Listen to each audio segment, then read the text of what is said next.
blessed to present one of these insightful lectures entitled The Life of Lord Mahavira, the Birth of Dharma Chakravarti, Part 1 of 5 on Between Master and Disciples, given in Chinese and English on June 22, 2019, at the Liu Land Ashram, Taiwan, also known as Formosa.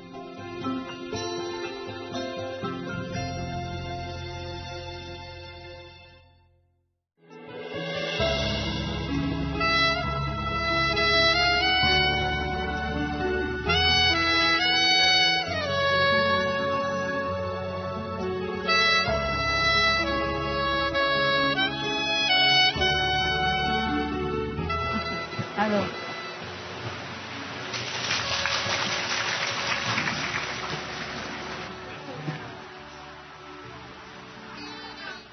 À? 好美啊，真的啊，专家也是好美啊。哎呀，穿什么都说美，怎么办？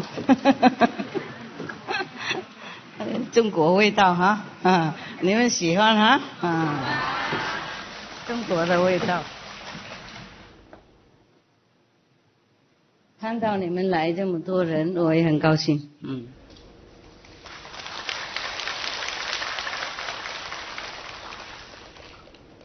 继续做哈，和尚也专这样，好看好看。像这种帽子也有用，给和尚更有用。对，没有头发有时候冷嘛，啊？哎，没事没事，没事啊，这样就好啊。广告啊，广告那个素食，刚才休息够了吗？吃饭 OK？ 很好啊。好，那我们今天有一个字，就是其中一个那个算命的，他就说这个儿子生出来就会可以当成那个 Chakravarti， 懂不懂 Chakravarti 是什么东西？You know what it is? This son will become Chakravarti. Anybody know Sanskrit? No? Nobody know? I think it's kind of 转轮圣王啊。I don't know how to say that in English. It's almost like divas, you know, almost like gods. Yeah, the gods is in heaven. So never mind. We continue, Meaning this prince that's going to be born will be very, very great, you know, super above human, above human standards. Chakravarti. Very, very highly evolved being, a little above human. But, you see, the seer, the fortune teller, told the royalty that Maharaj, according to the scriptures, there already have been 12 Chakravartis. So the prescribed number for this cycle of time. However, one Dharma Chakravarti, mean the emperor of religion, is still to be born. This is a bigger one, maybe king of the Chakravarti. So there's one more to be born.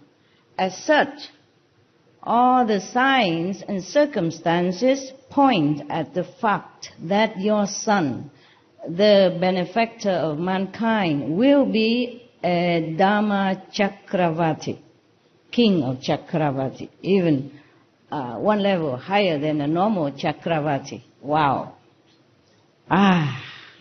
What a being, Not born yet, and so much praise, so much position, high standard already predicted about him. And I don't know why they say he's a son. He's not even born yet. And they already know he's a son. King Siddhartha amply rewarded the dream readers and sent them home with due honor. The auspicious birth, now it's his birth now coming, they describe his birth. It was springtime and the nature was in full bloom. The atmosphere was clean and pure. Cool and fragrant breeze infused joy in every particle of the nature. In the soundless quietude of the midnight, the sky was fluorescent with milky moonlight. Auspicious sight. The auspicious date was the 13th of the bright half of the month of Chaitra, Hindu month.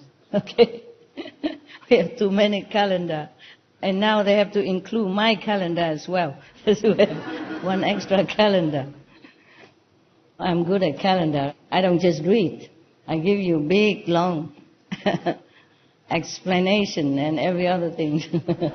It become a calendar. And I hope I'll be famous as a calendar maker. Special calendar.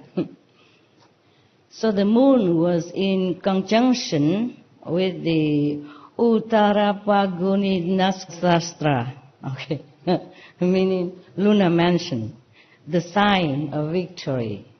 At that auspicious moment, Mother Trisla gave birth to a divine child.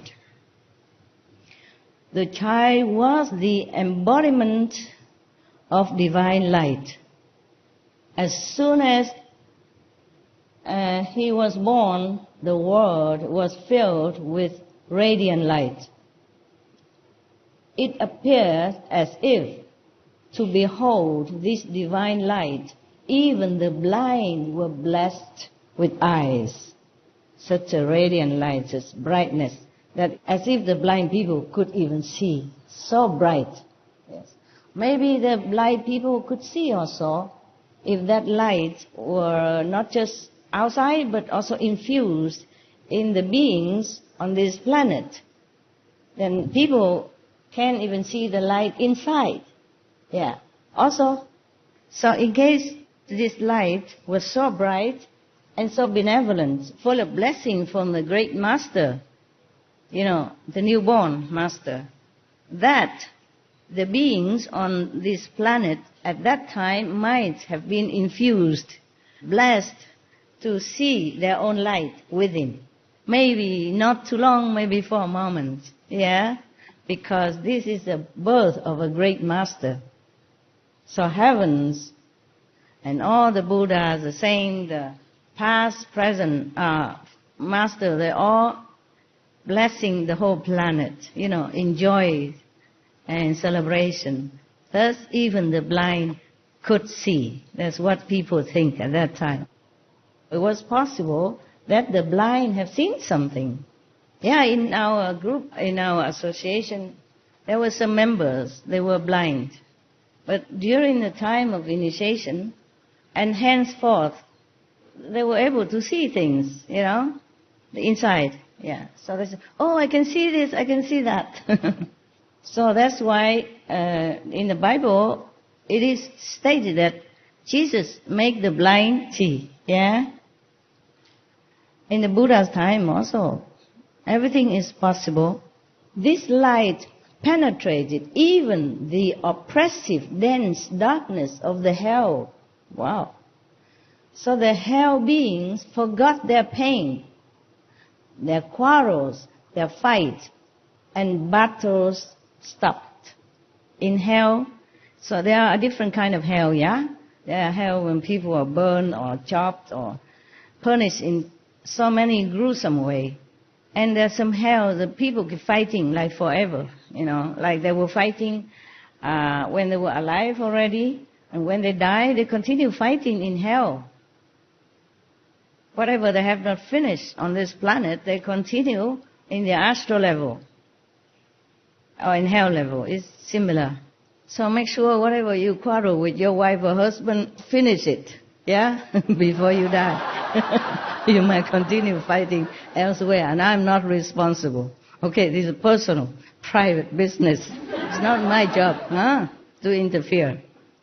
So all the battles, in hell, or maybe between hell and heavens, also stopped then. Wow. There should be more master keep being born, and then peace will reign on earth and everywhere. Those suffering from a lifetime of hunger and thirst experienced a divine feeling of fulfillment. All around, cool and fragrant breeze started blowing. Patients of chronic ailments felt cured, even healed the disease. Natural enemies too had a surge of a feeling of mutual goodwill and love. All the three worlds, heaven, earth, and hell, were filled with waves of happiness. With the birth of the child, the whole atmosphere underwent a strange change for quite some time. Isn't that wonderful? Hearing the news of the birth of Lord Mahavir Swami. Swami is the title of somebody who renounced the world to become monk, okay? Yeah. He was just born, and they, just for respectful addressing, they call him already Mahavir Swami. Because, as you know, later he will renounce the whole kingdom, everything. And went on to be an ascetic renunciate, a monk. Hearing the news of the birth of Lord Mahavir Swami, at that time the whole kingdom did not know that he will become a Swami yet. Actually, Swami in India, they address to people who has no more attachment to the world, not necessarily a monk, but mostly it is addressed to monks or nuns, Swami, just a title in Sanskrit means monk, but they address him first for respect, yes. Now, all the inhabitants of the dimensions of gods danced with joy. Even the gods in heaven were dancing with joy. I didn't know they could dance in heaven. Do they have music? Like cha-cha-cha or something? First of all, the kings of God, Sakrendra, means Sakra, is similar, okay? Short is Sakra, long is Sakrendra. I mean that God who always tried to make trouble for the Buddha and other practitioners. In other story I told you, remember? Don't remember. Okay, I remember. That's good enough. I remember for all of you. So many stories about Sakra, and you don't remember him? You should. Because he's very, very troublesome guy. Yeah.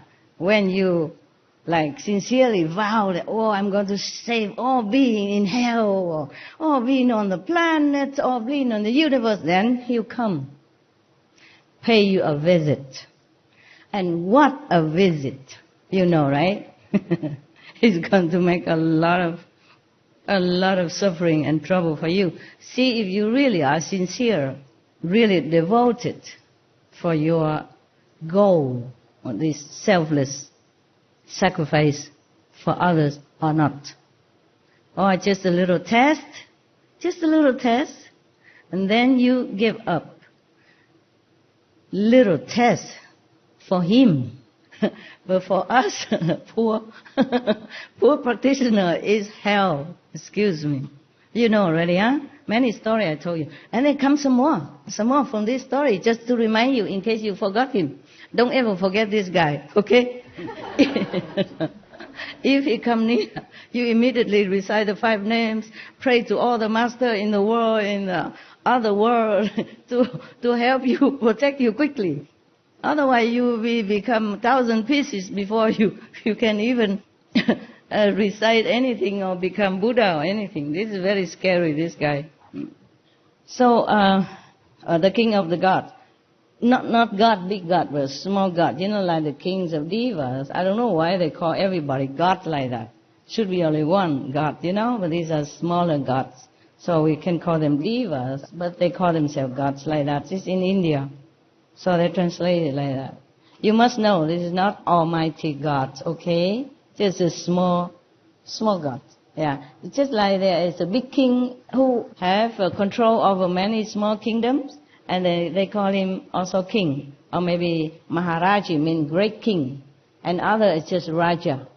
I mean small king, but still king. So the king of God came. He came, personally came and bowed before the Lord and then circumambulated Mother Trishla 3 times. I mean, walking slowly around. If you circumambulate someone, that means you have utmost respect, just like circumambulate the Buddha when he was alive or any other saints. You know, in the old time tradition like that. And they also bow to the Buddha with the forehead, touch their feet, or the saint or their master, to show the most respectful gesture.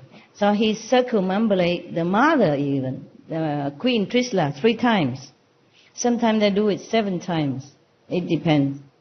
All the gods, goddesses, and lower gods, is still lower than this god, like a Gandharva, Kinna, etc., sang and danced and celebrated the birth of the Tirthanka with gaiety, with joy, yeah. Gandharva, do you know, yeah, right? I told before, no? If I'm not wrong, he's the god of music, yeah? One of them incarnated in Vietnam in the recent years. He passed away already. That's why his music is so touching and catchy, every song. I liked it very much. According to the Kalpa Sutra, on the night of the birth of the child, first of all, 56 divine maidens from all directions, their title is Disha Kumaris in Sanskrit. They came from all directions and performed the first cleaning and other necessary post-birth duties. Sakrendra and other gods then took the child to the peak of the Meru mountain and gave him the first bath and anointment. They sang songs in honor of the divine child. You know Mount Meru? In India, it's supposed to be very sacred. It's often mentioned in the Buddhist sutra. Like the Buddha would go to Mount Meru, you know, and preach something or do contemplation up there. It belongs to the Himalaya range, okay? At dawn, a maid named Priyamvada rushed to King Siddhartha and announced. The king did not know yet, because the birth was in the night. Perhaps the queen wasn't in the palace. At night they close the gate and everything, and then they have to take care of the child and the mother first.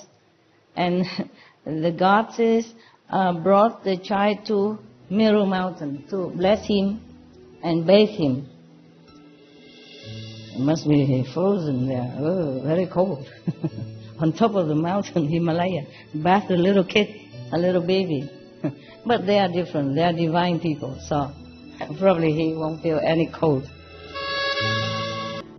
So this maid named Priyamvada rushed to the king Siddhartha and announced, "Congratulations, sire. Many congratulations. Queen Trishla has given birth to a male child." Sire, you know, right? Like sir. But they use sire for king only. For other higher people or respected people, they say sir. But for king, sire. So, filled with joy and ecstasy, the king gave away all the ornaments on his body, except the state emblems.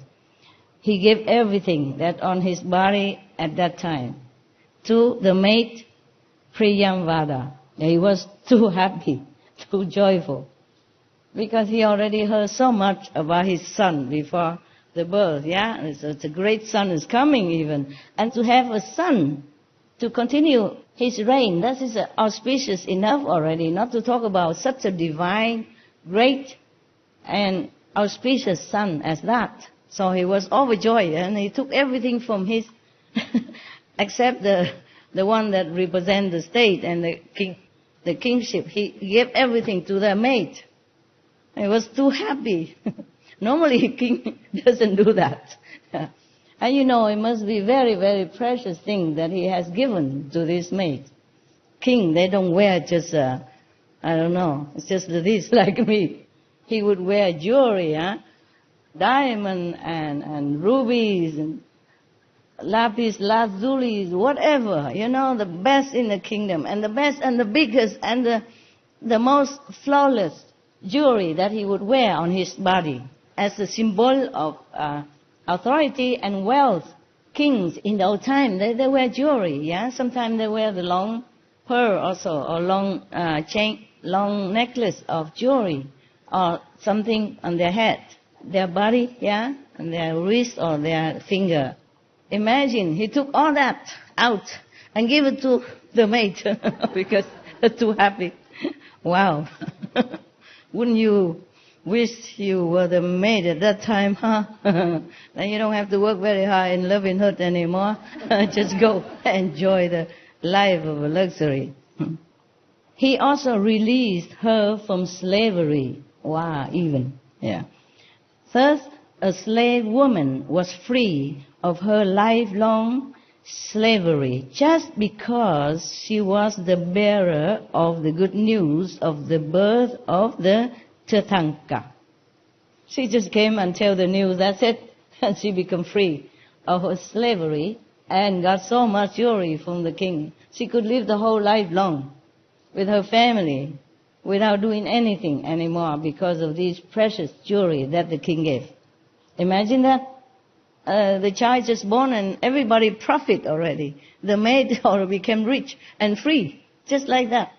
Why does the king need to free her? You should know, in the old time, people sell themselves or they are sold as slaves for lifelong, to pay for debt or just to get some money to live by, you know, for the family. Because the poor people, when they have children, sometimes they cannot raise them because they don't have enough money or some circumstances.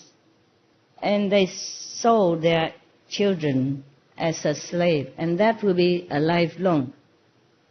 You will never be free from slavery. Or maybe if you have a lot of money or somebody bought you out, then possible, yes. But it's not always possible like that. Yeah, it's very, very special cases. And even if you have money, you want to buy the slave free, not necessarily the owner, so-called owner, would sell it because he or she might like the maid so much or the slave so much, they don't want to sell. And they have money. Why they bother to sell? They don't need money. And they like the maids, they like the slaves, so they won't sell even. Talking about old time, in America, a few hundred years ago, 200 some years ago, still have this kind of trade, you know, of slavery. Nowadays, we don't have that. Maybe in some areas still have. Imagine, 21st century, people still sell and buy others. Look exactly like me and you, still sell and buy them. Like a pen or something, like an object. This is not correct. Maybe this system don't exist officially anymore, but it still exists in some poor area, rural area, and it's regrettable. And even then, if we abolish this kind of slavery trade forever, we still must consider the animal slavery trade as well. They are also beings.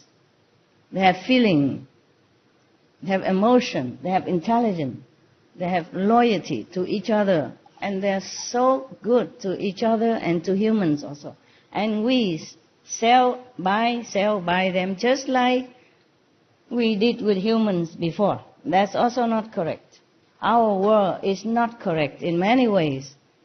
I don't know how long it takes to change all this, but we will have to change it. And we are doing all we can to change this system because it's not right. There's only one way to do things, it's the right thing. And this thing is not right.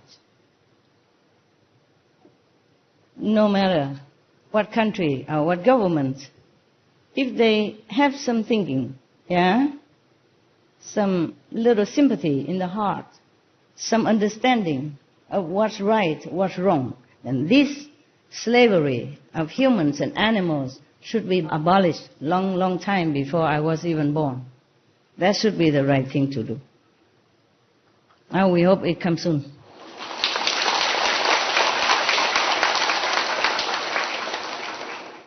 Now, the prince was born. So of course they're going to celebrate, And they're going to describe to us the celebrations of this great being called Mahavira. King Siddhartha called his prime minister and ordered thus, tell the officer in charge of celebrations to organize unique and special birth celebrations. After the king's order, all the highways, roads, and lanes in the town of Kastriyakund were cleared. Perfumed water was sprayed, and bunting, garlands, and leaves were lavishly put everywhere. Sweets and gifts were distributed. People danced with joy. The whole town echoed with felicitous songs and music. Big celebration. Maharaji Siddhartha had an inspiration. He called the Prime Minister and said to him, "The celebrations of childbirth in the royal family are part of the tradition. However, on this particular occasion, I want something new, something unique." So the minister humbly submitted, "Sire, express your wish and it will be carried out like your order." King Siddhartha said, "Today announce a general amnesty. Free all the prisoners, write off all the debts, distribute money to the needy, allow 50% subsidy on all purchases from all traders, open centers for distribution of food and clothes to the poor, old and invalid, and liberate old and sick slaves as well. Thus, let the townfolk join the celebrations free from misery, hunger, and bondage." Wow, this is a great pardon from the king. Really great amnesty. So the order of King Siddhartha was carried out, of course, Who dare not, Chop chop. The celebrations continued for 10 days with unprecedented enthusiasm. People held the occasion and muttered, "Some divine great soul must have descended on earth to liberate the world from pain and misery." They're talking between each other. Must be something like that. Otherwise, how can it be such a great magnanimity and liberation and generosity and all this?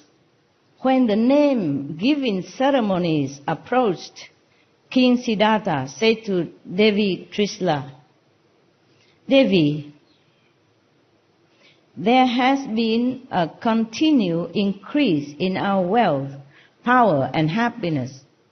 As such, I think we should name the child as Vardhaman. Vardhaman means ever increasing.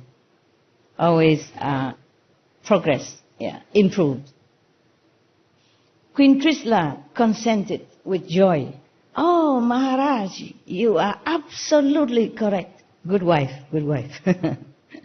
This child is certainly going to accelerate our all-around development. Yes. Both of them very happy. So, on the 12th day after the birth of the child, King Siddhartha organized a great feast again and invited all his relatives and friends. After meals and other state courtesies, King Siddhartha addressed the guests. Since the day this child was conceived, our family has been blessed with increasing goodwill, respect, wealth, and mutual affection. Cash, gold, and gems have increased in our treasury. The public has gained health, peace, happiness, and goodwill. Thus, since the moment this soul has descended, there has been a continual enhancement in our glory, wealth, health, and fame. Wow! Such a child everyone wants to have, eh? As such, I and Devi Trisla have thought of a befitting name for this child, Vataman. So King Siddhartha's suggestion was unanimously approved, and the child was formally named Vataman. Now they are telling the story about his early life. Okay. The facts of the early life of Mahavir given in the several biographies, different biographies, whose names we have recounted above are very few. Indeed. The later accounts have connected him with certain anecdotes, myths, and miracles, but they appear to have been alienated from the other traditional sources and cannot, therefore, be justifiably recounted as the facts of Mahavir's life. They think some of their biography are too exaggeratedly mythical, in content, so they just forget that. It's like not a reliable source, It's more exaggerated. It's like just like when people so much respect and revere someone, and they just adding things into their life which has not truly existed. So they think they cut it out. There is, for instance, an anecdote in one of the Digambara books illustrative of Mahavir's supreme valor, which runs thus. One day, Sakrendra, while talking in the assembly of gods, stated, "There is no person braver, more courageous, and stronger than Prince Varaman." The king of the gods in heaven supposed to say to some subordinate gods like that. And the people, they think, maybe the author of these books thinking that praising an 8-year-old boy's bravery in the assembly of gods was a strange thing. A skeptic god jokingly said that Sakrendra was exaggerating, and he proceeded to test Prince Varaman. Oh, here come. Here come the test. It is possible that the king of God truly was praising the Prince Varaman. And why not? Just like the Buddha, when he was born, he was only little, but all the gods and the angels and the other saints already surrounding him, bless him and love him. And why not? The god Shakra is supposed to know him, because he was the one who took Vardhaman Prince all the way to Mount Meru to bless him and bathe him. If such a incredible person or being going to be a great saint and save beings on this planet and even save beings in heavens as well, then of course the kings of God would know, even before the birth of the child already. And that's why when the child was born, he was present and took the child up to the Mount Meru to bath in the purest water of the mountain and bless him already. How could he not praise him? In the form of a child, inside already there are godliness, already saintliness, already compassion, mercy, and love. So the God should know, and if he praised the 8-year-old kid in the God assembly, I don't think anything wrong about that. I don't think there's nothing rare about that or unbelievable about that. Do you? No. You think it's strange? No, of course not. Of course not. In the Buddhist Sutra, I think Lotus Sutra, it's recounted that 8-year-old dragon daughter, has already become enlightened. 8 years old only, so why not? The Buddha also know about that. And also praise her or tell in front of one of his disciples, I forgot, long time. I read this maybe 40 years ago. So these things are nothing really very extraordinary. In the kingdom of God or the Buddhas or the saints, these things are normal. Only for the mortal people, they don't understand. They think, this is not possible. So they doubt the event in heaven, whether or not it really took place. I think it could have taken place. And this is nothing strange.